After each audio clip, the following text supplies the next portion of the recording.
All right, I got the carburetor off. I dumped the fuel out, came out of the overflow tube, and it was like brown. Probably won't be able to see, but there's a bunch of gunk. Let's see if I can get any of it out.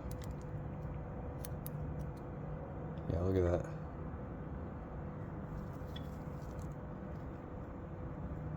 So here's another reason it's not idling.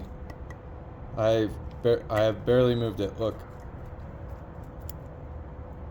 that pilot screw is turned all the way in. So the fuel mixture is totally screwed. So after messing around, cleaned the carburetor real good with compressed air and messed around with some air to fuel mixture, turned it up to 2.5 instead of 2.25. It seems to be running pretty good and now it revs. So here's what it sounds like.